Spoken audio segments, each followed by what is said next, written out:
So, welcome, ladies and gentlemen, to another exciting episode of I Miss My Wife. For one of my friends on Facebook.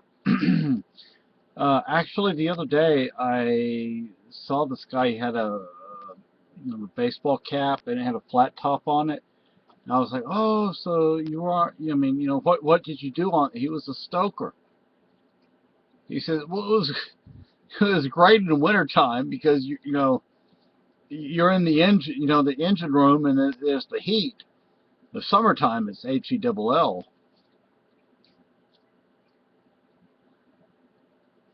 My dad and granddad were both stokers.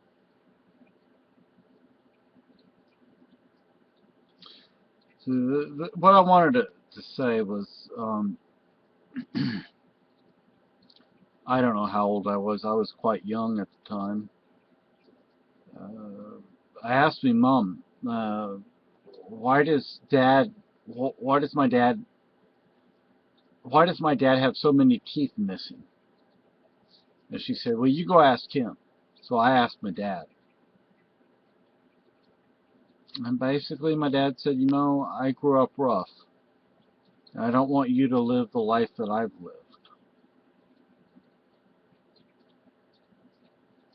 My dad and my granddad both were stokers, ship's engineers.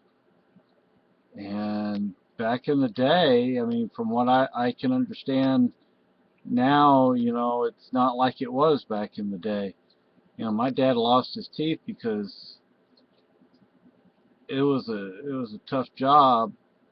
There was there was a lot of violence. There was a lot of violence back then, and I mean, frankly, some people probably thought it was more fun than it was actual violence, but that was the way it was back then.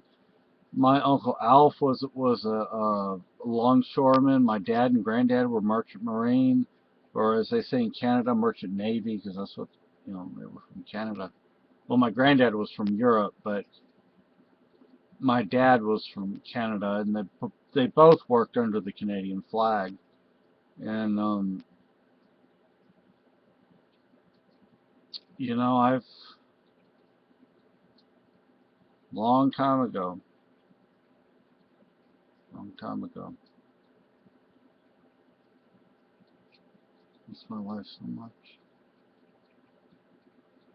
But a long time ago, I looked into being what was it, a radar or sonar operator.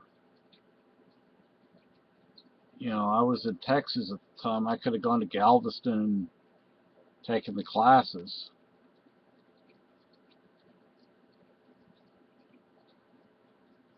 I like the song um, about the Edmund Fitzgerald, but I actually had family members that were lost at sea on my dad's side.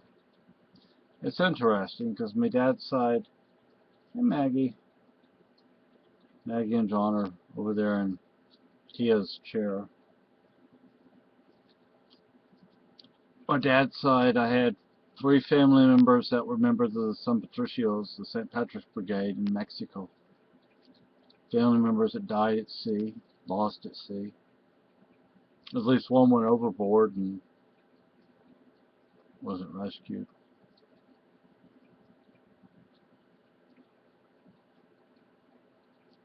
I remember when I was a kid,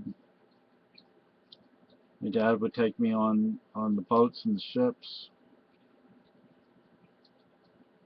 I mean, I loved it, I mean, the experience of I remember there was this one tanker we went on.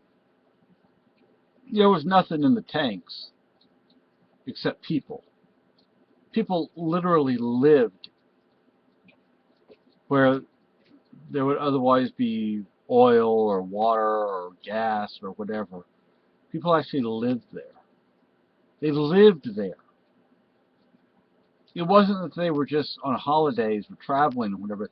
They lived there.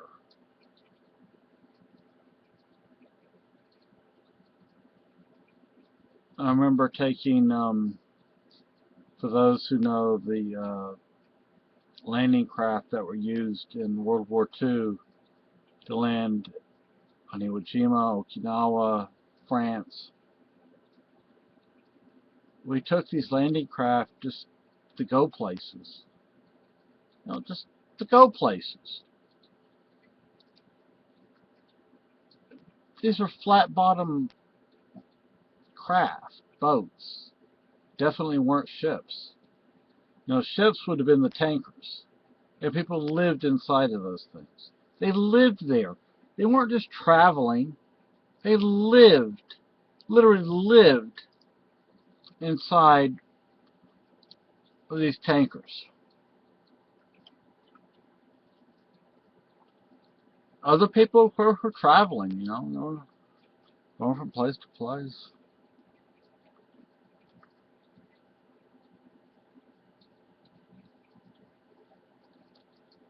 What it sounds like, things are very different today. And my dad lost a lot of his teeth because, it was a rough life. Like I said, my Uncle Alf was a longshoreman. It's like my dad's family, either you were a longshoreman or you were merchant navy. You were one of the two. Either way, it was a tough life. It was a rough life. And you got into fights and you lost your teeth. And you got bones broken and whatever. I don't have my wife in.